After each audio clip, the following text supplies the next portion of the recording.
Good morning বন্ধুরা, আমার আনমনার আরও একটা ব্লগে আপনাদের স্বাগত জানাচ্ছি। আজকে 3 ফেব্রুয়ারি 2026 সাল, আর আপনাদের নিয়ে আজকে আমি যাচ্ছি সোনাঝুরি, বোলপুর শান্তিনিকেতন। আর তার মাঝে কি করছি না, কোথায় যাচ্ছি, আর কি দেখছি, সব কিছুই আপনাদেরকে সাথে নিয়েই করব। আজকে রওনা দিচ্ছি এখন, আর দুর্গাপুর থেকে। আপাতত টাটা। সামনের বাড়ির ছেলের বিয়ে 6 তারিখে, তারই জন্য প্যান্ডেল হচ্ছে। বেশ মজা লাগলো, অনেক দিন পরে প্যান্ডেল বাঁধা দেখছিলাম দাঁড়িয়ে দাঁড়িয়ে। ছোটোবেলায় প্যান্ডেলের নিয়ে কত উৎসাহ থাকতো আমাদের। রওনা দিলাম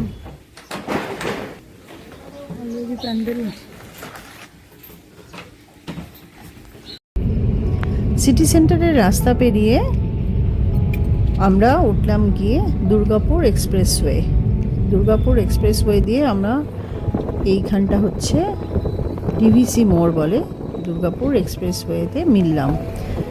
এই রাস্তাটা দিয়ে এখন আমরা যাব দার্জিলিং মোড় পর্যন্ত, সেখান থেকে লেফট টার্ন নিয়ে যাব বোলপুরের দিকে। আর এই রাস্তাটা তো ভীষণ সুন্দর, দুর্গাপুর এক্সপ্রেসওয়ে, আপনারা সবাই জানেন।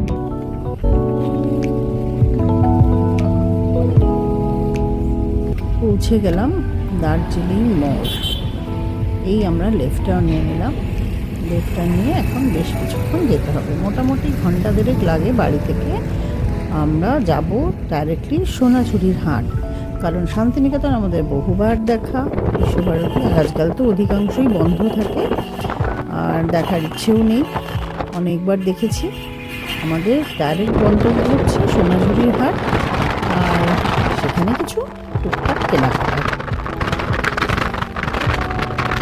এই রাস্তাটার ভিতর দিয়ে যাওয়ার সময় আমার প্রচুর স্মৃতি, কারণ আমি যখন কাশিয়াঙে থাকতাম 1985 থেকে, তো তখন এই রাস্তাটা ছিল ভীষণ সরু, ওটা কোনো রকমে একটা বাস অন্তত যেতে পারতো। একটা মোটরসাইকেল আসলেও রাস্তা থেকে নামতে হতো হেলে গিয়ে বাস স্টপে।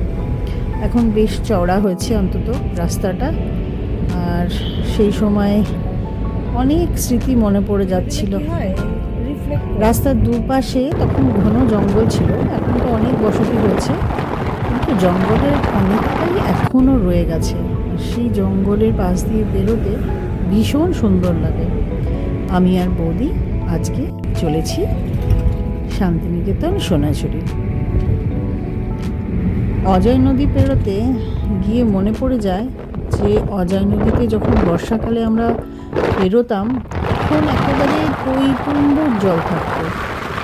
এখনও ওরকম জল হয় কি না আমার জানা নেই। যাই হোক, ভীষণ নস্টালজিক লাগছিল যেতে যেতে। ছবি তুলতে যাচ্ছিলাম ঠিকই আপনাদের জন্য। এই হচ্ছে ইলামবাজার, যেখানে 2-4টে বাড়ি ছিল, সেখানে এখন ইলামবাজারটা কত বড় জায়গা। আর এই শালবন, রোদ আর ছায়ার ঝিকিমিকি, এটা দেখতে দেখতে এই রাস্তার উপরে যেন আলো ছায়ার আলপনা আঁকা আছে। দেখতে দেখতে মানে কখনোই মনে হয় না যে বোরিং লাগছে। আমার এই রাস্তাটা প্রচণ্ড পছন্দের। আপনারাও যদি কেউ কখনো এই রাস্তা দিয়ে গিয়ে থাকেন, অভিজ্ঞতা পারলে কমেন্টে শেয়ার করবেন। ভীষণ সুন্দর রাস্তাটা।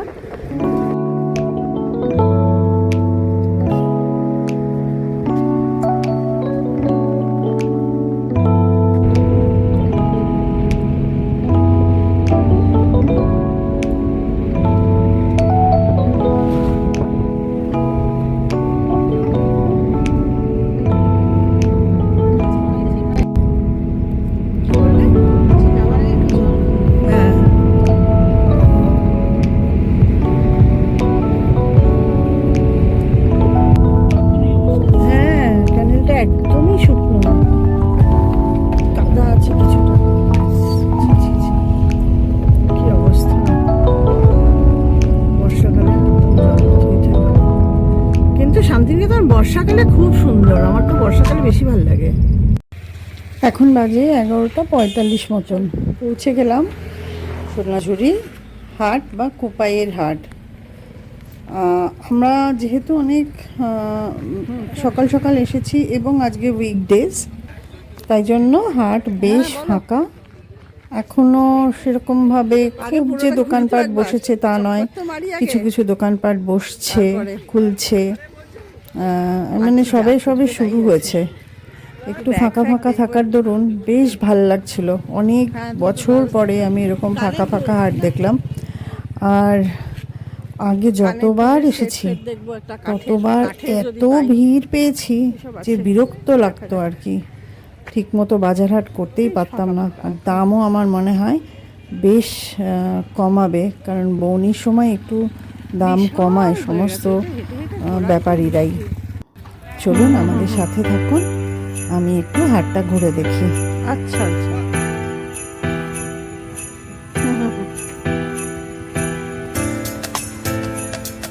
বুঝেছি।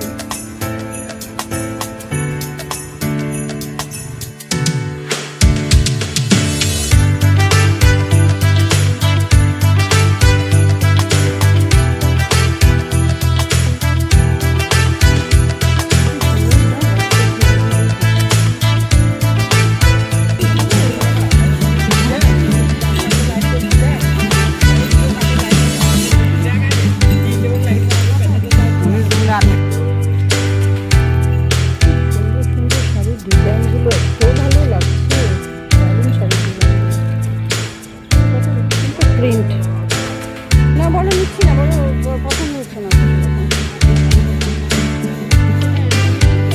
আমি দিয়ে দেবো? না না না,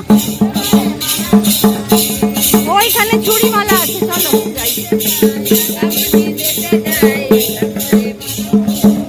জোর করে করে ধরে ধরে নিয়ে আসে।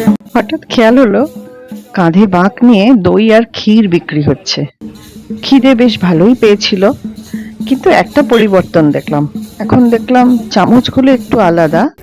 আমরা ছোটবেলায় যখন খেতাম তখন চামচগুলো থাকতো শাল পাতার তৈরি। যাই হোক, আবার কেনাকাটায় মন দিলাম। হ্যাঁ চলো। আমি আর বৌদি টুকিটাকি কিনতে কিনতে অনেক কিছুই কিনে ফেললাম। হ্যাঁ, বাড়ি পৌঁছে নিশ্চয়ই সবকিছু শেয়ার করব।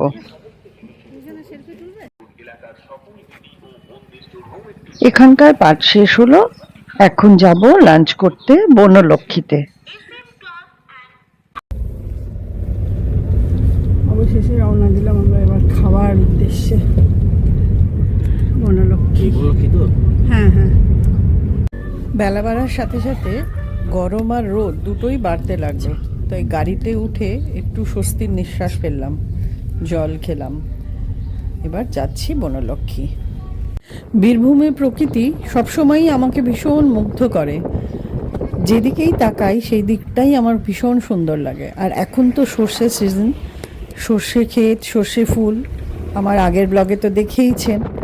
ভীষণ ভালো লাগছিল দেখতে, তাই জন্য আপনাদেরকে একটু শেয়ারও করে নিলাম। আর এখানে কিন্তু টিনের চালের মাটির বাড়ি বেশি দেখা যায় বীরভূমে, তবে আধুনিকতার ছাপ সর্বত্র। একটা মাটির বাড়ির পাশে হয়তো 3টে দোতলা বাড়ি, তাই গ্রামের যে সৌন্দর্যটা সেটা যে খুব একটা খুঁজে পেলাম তা নয়। পৌঁছে গেলাম বনলক্ষ্মী। প্রথম যখন বনলক্ষ্মীতে আসতাম তখন কিন্তু এত সাজানো গোছানো গেট ছিল না, তখন একটা সামান্য বেতের বা বাঁশের গেট থাকতো। আর এদের নিজস্ব ফার্ম আছে, নিজস্ব চাষাবাদ হয়, গরু আছে, সেখান থেকে ঘি হয়, দুধ হয়, আর নানা রকমের খাবার ওরা এখান থেকেই বানায়। অতএব আমি প্রথম এখানে অর্গানিক ফার্ম, যেটা আর কি অর্গানিক খাবার, সেটাই খেয়েছি এবং অসম্ভব টেস্টি। এদের চাল, এদের সবজি পাতি ভীষণ টেস্টি থাকতো। আজকে খুব একটা ভিড় নেই, কারণ কোনো অকেশনও নেই আর উইকডেজ, তাই জন্য। আর এখানে আগে থেকে বুক করতে হয় ভিড় থাকলে, তো আজকে যেহেতু ভিড় ছিল না সেই জন্য গিয়েই টিকিট মানে কুপন পাওয়া গেল। আর এক পাশে আছে এই পিঠে পুলি, নাড়ু, মোয়া এইসবের স্টল। ছোলা গুড়, পাটালি, তারপরে আমসত্ত্ব, নিমকি,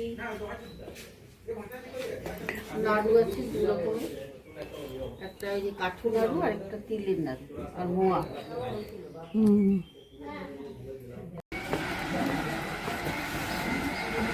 এই পেছন দিকটা কিচ্ছু ছিল না, এগুলো সব বানানো হয়েছে।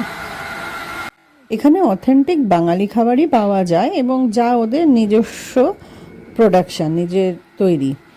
আর এখানে থাকারও ব্যবস্থা আছে, মাটির বাড়িতে মাটির ঘর বা কটেজ আছে, যেটাতে একটা অদ্ভুত গ্রাম্য পরিবেশে থাকার অভিজ্ঞতা হয় আর কি। তবে এখানে বুকিং ছাড়া সেই ঘর পাওয়া খুব মুশকিল, এখানে যেহেতু এখানকার খাবার খুব বিখ্যাত। তো যাই হোক, আমরা কুপন কেটে বসে গেলাম খেতে, আমি, বৌদি এবং আমাদের যিনি গাড়ির চালক ছিলেন। ভিড় একেবারেই যে নেই সে তো দেখতেই পাচ্ছেন। প্রথমেই শালপাতার থালায় এলো সুগন্ধি ভাত, তার সাথে সুগন্ধি এবং ভীষণ সুন্দর ঘি, আর মুসুরির পাতলা ডাল, আর এলো ঝিরিঝিরি আলু ভাজা, তারপর শুক্তো, ধোকার ডালনা এবং পরপর চাটনি, পাঁপড়। কিন্তু আমি খুব হতাশ হলাম এইবারের খাবারের কোয়ালিটি দেখে। ভেজ থালি আমরা নিয়েছিলাম, আর আমাদের যিনি গাড়ির চালক ছিল তার জন্য মাছ। ভেজ থালি ছিল 150 টাকা করে, আর মাছ ছিল 150 টাকা। তবে এটা স্বীকার করছি, ভাতের চাল, ঘি আর আলু ভাজা এটা ছিল এ ক্লাস। ওইটুকু দিয়েই মনে হয় খাওয়াটা আমাদের খেলে ভালো হতো, কারণ শুক্তো তারপর ঢাকার ডালা এগুলো একেবারেই আমাদের মনমতো হয়নি এবং খুবই আমার মতে বাজে কোয়ালিটি ছিল।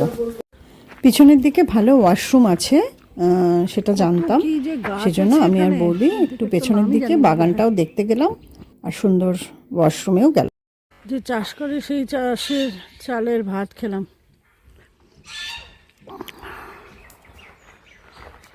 রাজহাঁস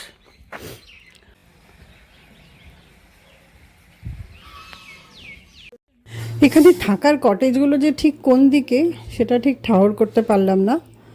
এতবার এসেছি, এইভাবে যতবারই এসেছি দেখেছি এদের আকার আয়তনে বৃদ্ধি পেয়েছে। ভীষণ ভালো লাগে এদের ভেতরটায় ঘুরতে, বেশ একটা প্রকৃতির সাথে আত্মিক যোগাযোগ টের পাই।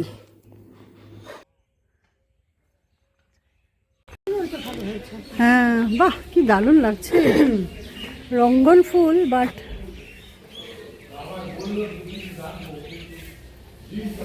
ভর্তি হয়ে রয়েছে গাছটাতে। কি সুন্দর লাগছে দেখতে, সত্যি হেভি লাগছে।